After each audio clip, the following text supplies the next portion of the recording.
सकट भंजन की लीला के द्वारा ये प्रमाणित कर दिया कि बिन धमाके की तुम्हारी बात कोई सुनेगा नहीं, इसलिए अपनी बात रखो, दमदार करके रखो, धमक करके रखो, आपकी बात मानी जाएगी।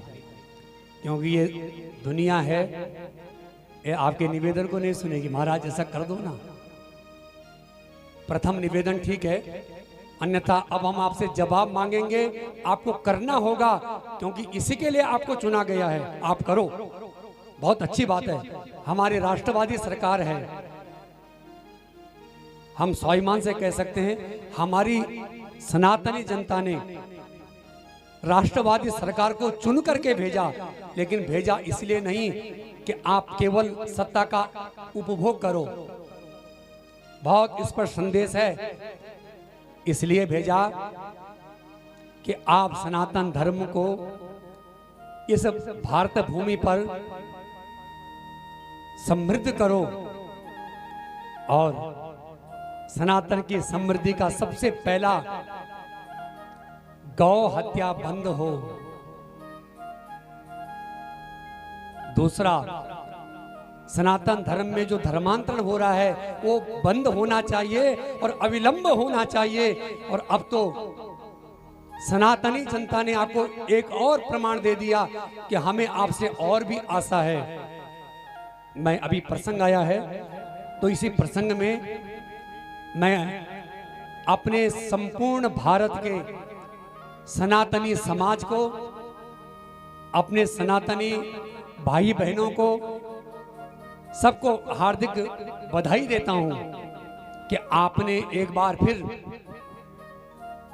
पश्चिम बंगाल में जहां कितने हिंदू काटे गए, इतने 15 वर्षों में आपने देखा है। छोटे छोटे चुनाव में जब वो लोग जीतते थे तो उनकी जीत की खुशी हमारे सनातनियों का गला काट के मनाई जाती थी। पश्चिम बंगाल की भूमि आज एक कलंक से मुक्त हुई है, लेकिन मैं मोदी जी से और अमित शाह जी से, जो हमारे माननीय गृह मंत्री हैं और माननीय प्रधानमंत्री हैं, संपूर्ण भारत की सनातन जनता की ओर से हार्दिक बधाई देते हुए मैं आपसे ये मांग करता हूं कि अब हमें सबसे पहले भारत की भूमि गौवध के कलंक से मुक्त चाहिए। आप बताइए, चाहिए कि नहीं? गौ हत्या बंद हो, गौ हत्या बंद हो।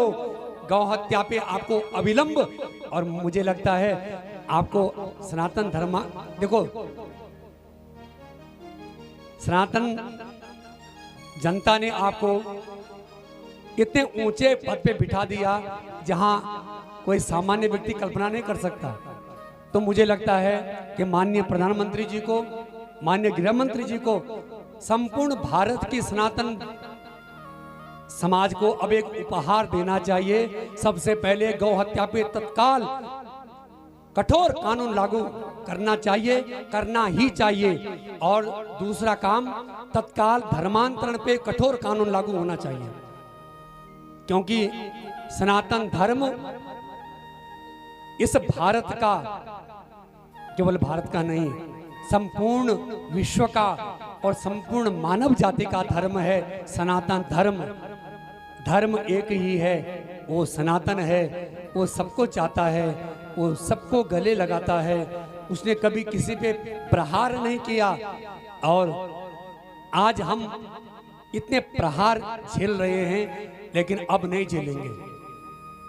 ये बहुत पक्का है। एक धोखा खा चुके हैं और खा सकते नहीं। और इस संदेश के साथ हम सबकी मांग होनी चाहिए। अब मैं आप लोगों से निवेदन कर रहा हूं, ये बधाई तो मैंने सबको दे दी, पूरी भारतीय जनता पार्टी को, और मेरे मन में आज एक भाव आ रहा था कि हमारे सनातन भाइयों को एक संदेश होना चाहिए। पार्टी का नाम कांग्रेस हो सकता है, पार्टी बीजेपी हो सकती है, पार्टी कोई और हो सकती है, और पार्टी नेताओं की हो सकती है। हम जनता की केवल एक पार्टी होनी चाहिए, सनातन सनातन और केवल सनातन